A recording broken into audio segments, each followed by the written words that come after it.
VKN Nair is a real life role model for the Writers Guild. He has vast experience working as a journalist. He started his own publication back in 1986, and with various laurels and awards, he's currently the editor in chief of the famous Vashi Times. Let's welcome our guest and know more about his experience. So, let's start with your introduction, Uncle. How did you start your journalism career? I came to Bombay in 1962. After a year, I got into Freeport Journal, an English newspaper published from Bombay. The city was then known as Bombay. Now, of course, it is turned to be called as Mumbai. So, I got into the editorial department. After working there in the editorial department for some years, that's 3-4 years, I got into journalism. In 73,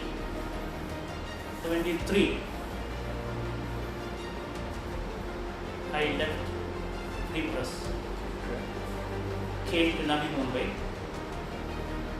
right? And I resigned from Free Press and came to Navi Mumbai. That is the introduction part of it. So, going through an era of media, bringing on paper now to become digital, what are your views on this evolution of the newspaper? See, digital media has a fast reach. Fast reach in the sense that you have now social media in the forefront. But at the same time, social media cannot belittle the importance of either print media or the electronic media. All these news mechanisms or the media mechanisms have their own significance, their own importance in the system of giving the information or disseminating the information to the public. But as far as the digital media, you may be focusing on the social media part of it, right? What you get, WhatsApp and this and that. Yes. You may be referring to that. That is playing havoc today.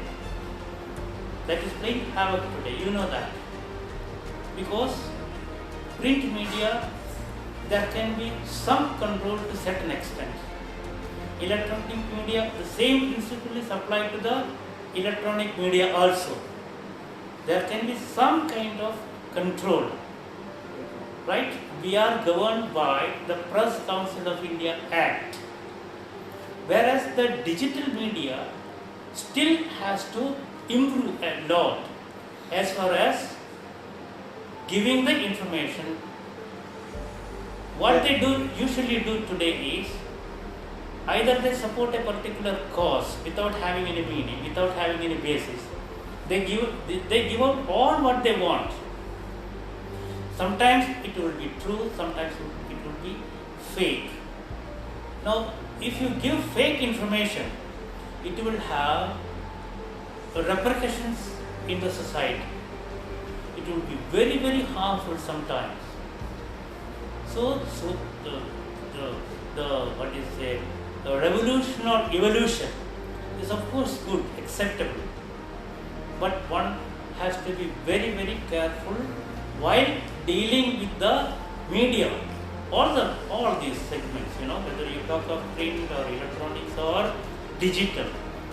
But at the same time, digital media is the most dangerous thing today, because it is misused, or there is a possibility of misusing it more than the other two.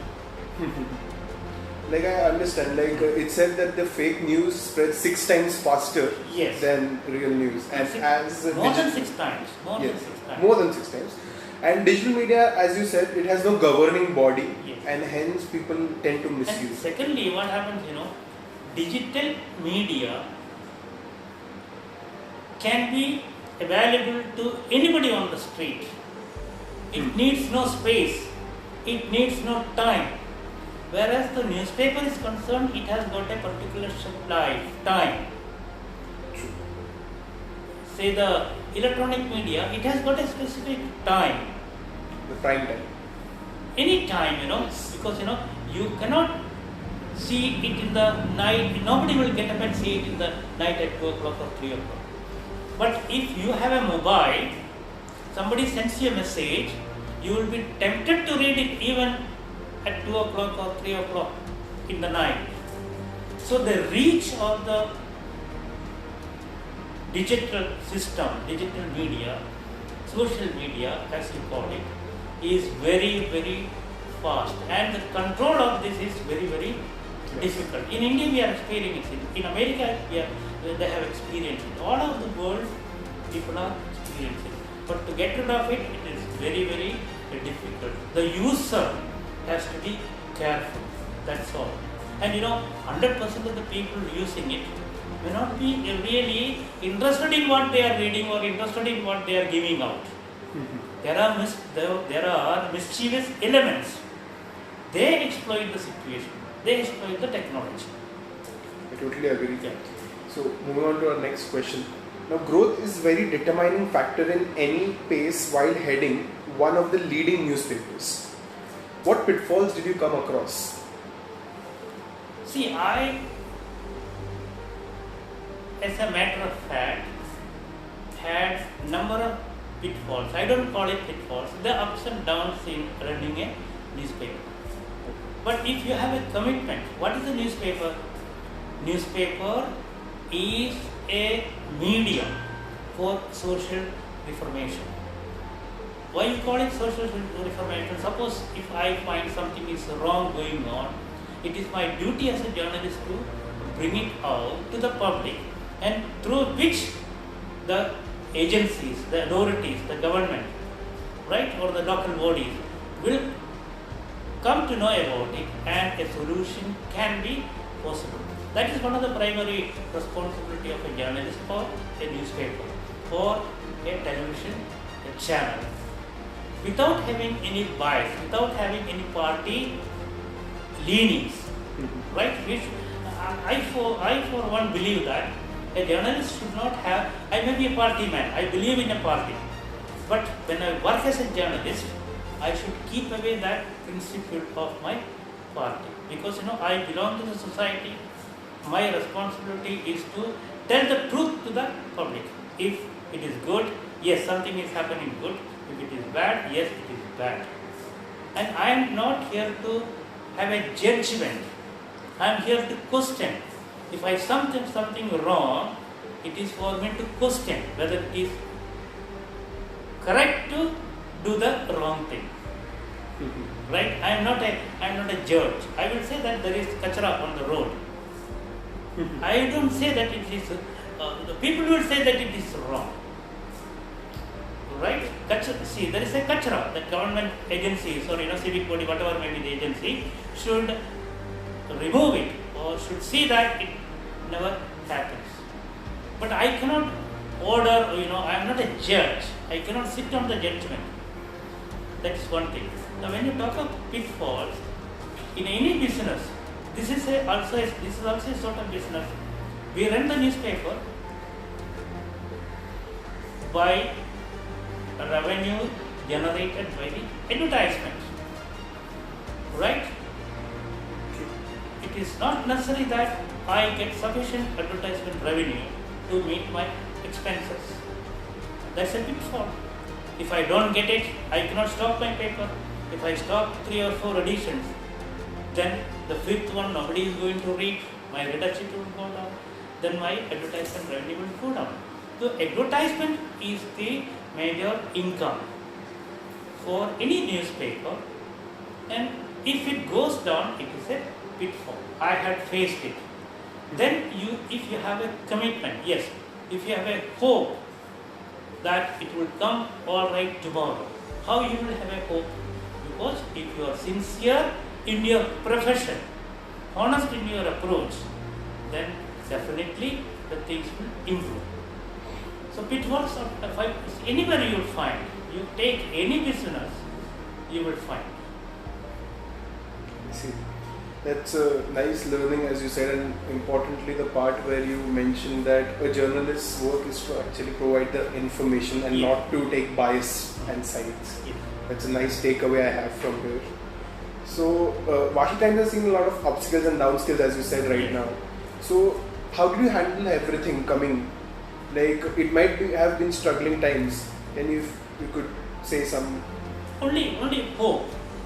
See, when I go to the road without a number like today, when I walk on the footpath without a number like today, my first stop will be under a shelter, with a hope that the rain will stop anytime. That force of hope, the thinking of hope, will move me further. You cannot come out of these problems very easily, but you have to always pin your hope in your system, in your in your company or in your profession or in your approach. You should be very straightforward. Then perhaps all these problems can be over. That's very nice information you've passed on here about your struggles. Moving on, being brought up in a simple family and then being a successful person. As an example, what is the message you want to tell to the youth today? I say there is no substitution for hard work. There is no substitution.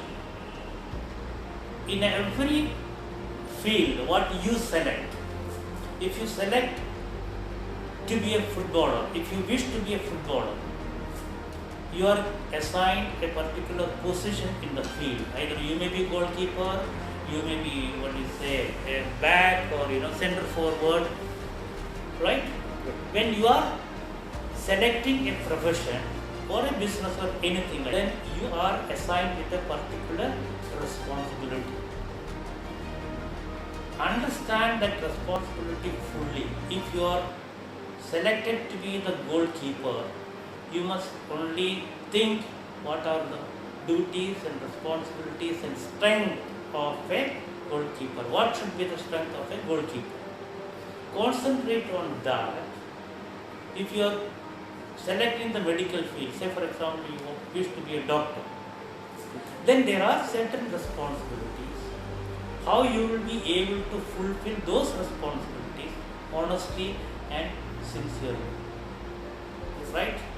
So for any youngster must be honest, sincere and committed to what he wants to achieve. He must always have hope. Yes, I will do this and it is going to result this way. See, a positive thinking is necessary and there is no hurry. Life is very, very long, right? No hurry. Yes, I should do it today itself. I want to have 1 crore rupee within 5 years of time. You should not say that, my aim is to have 1 crore rupee in 5 years of time, but let me have it in 1 year time. Let me see, there is no hurry. You should not have any hurried approach towards your goal. But you must have a very slow and steady approach towards your goal that you have set. Yes, I must do this.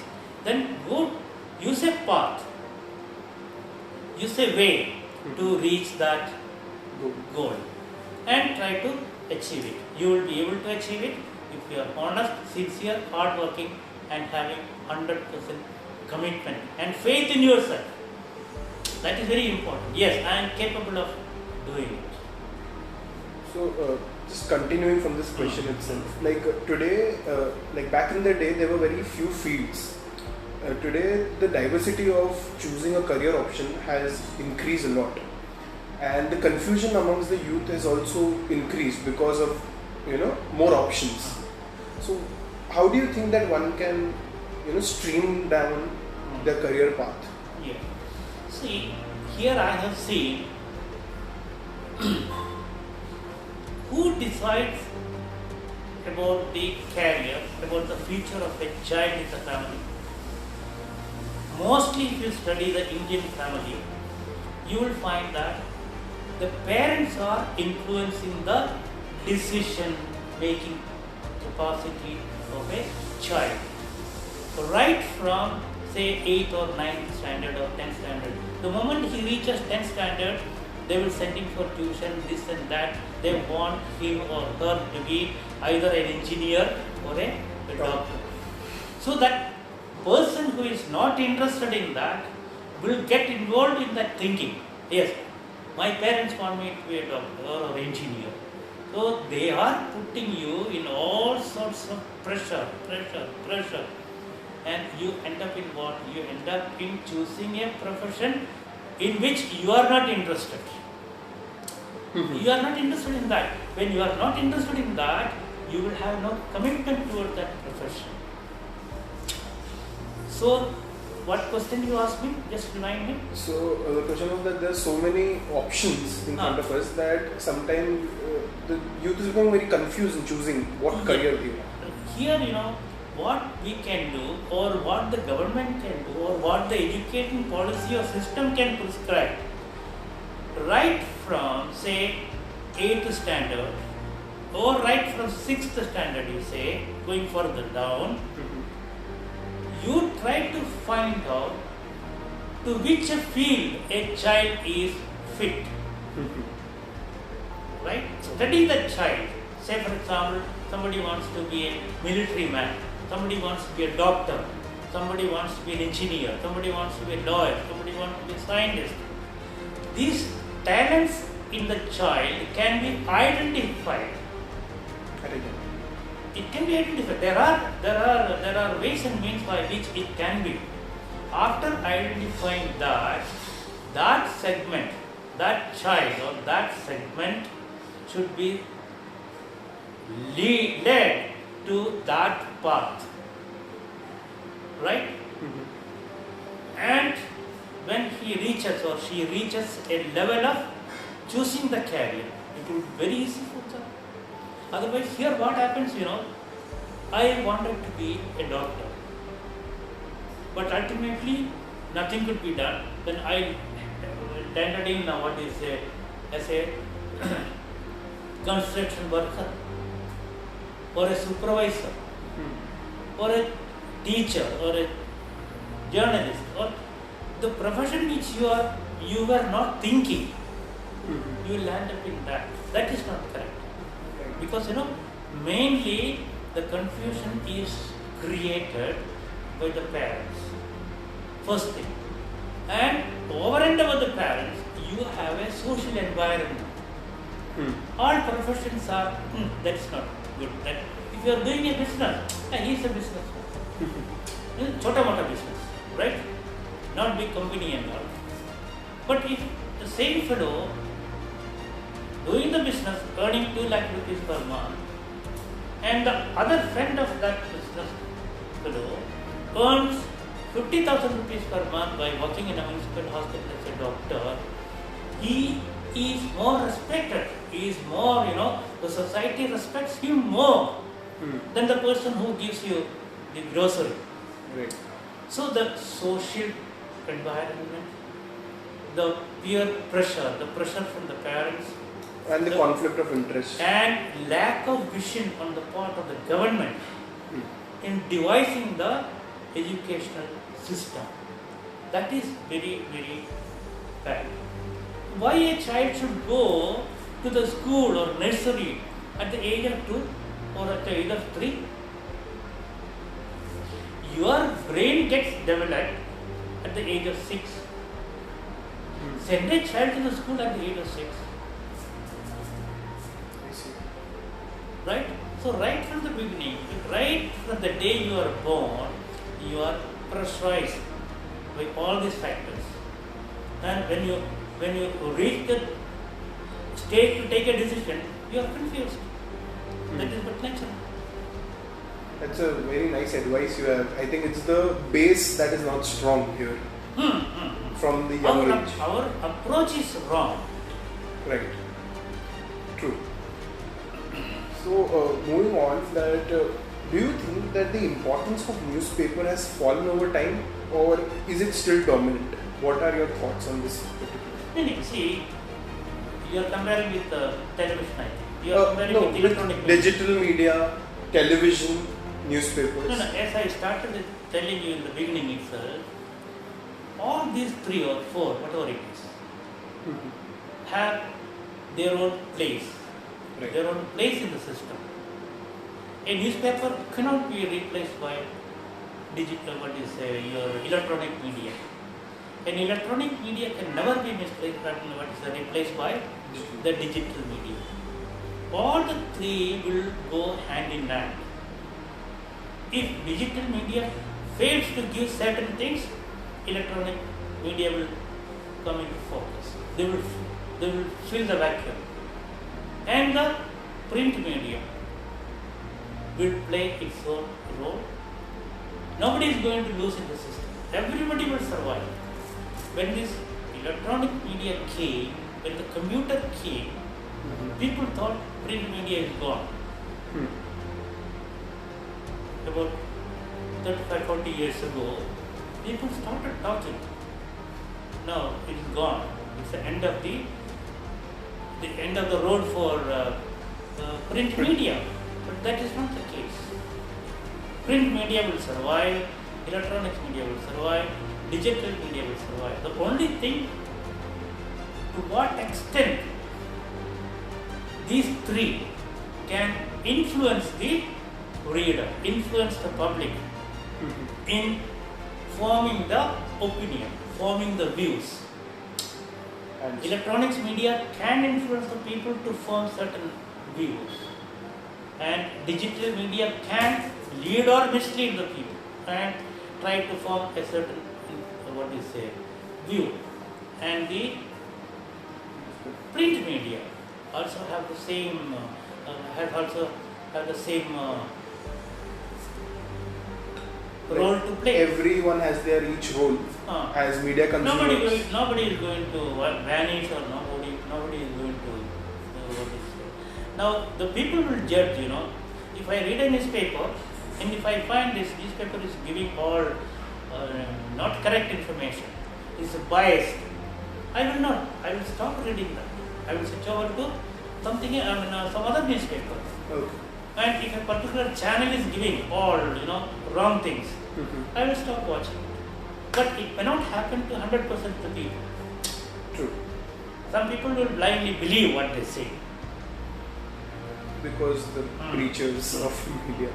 I totally agree with your opinion on this particular fact. That certain it will never close shop for any kind of media. No.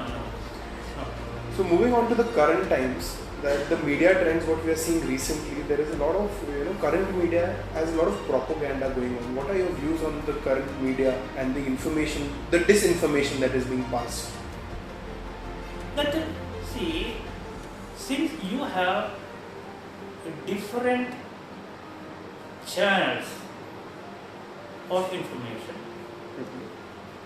you will come to know which is true and which is false, which is fake and which is really true. It is for the readers to understand. When the reader realizes,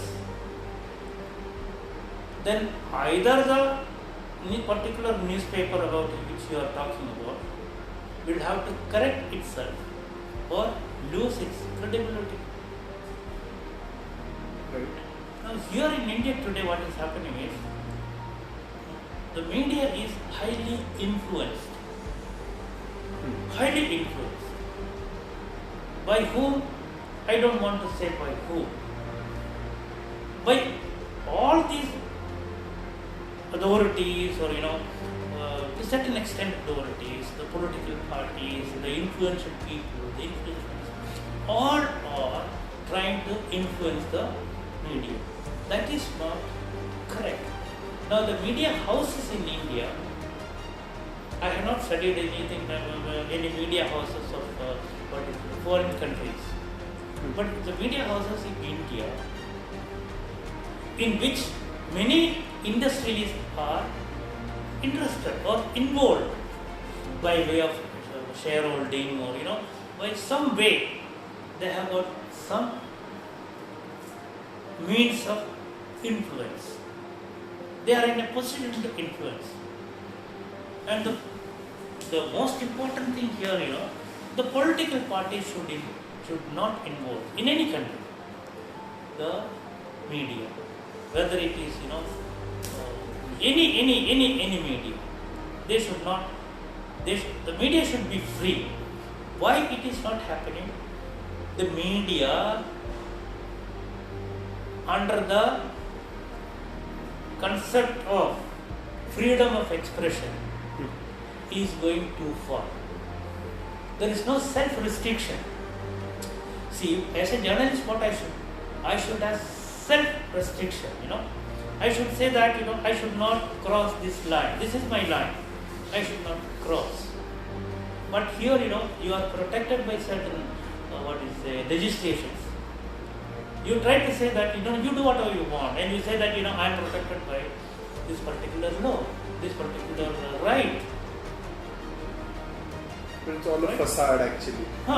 Because that should not happen. So, how would you like to conclude this podcast?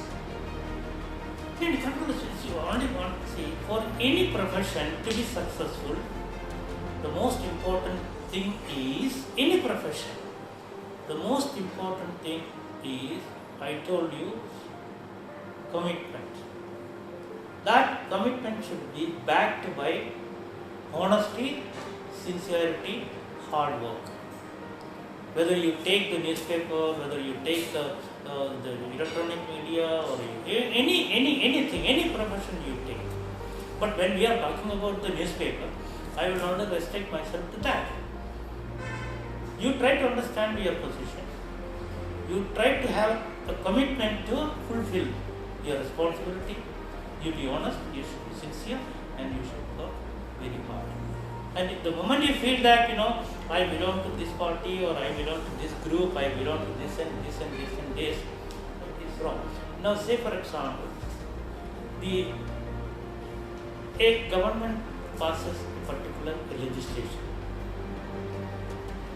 We always say that, government does something for the betterment of the people.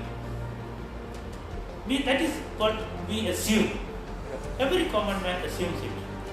Now, if it is found to be the other way, it is not going to be helpful to the people, you should find out and explain to the people what is wrong, what is right in this particular legislation.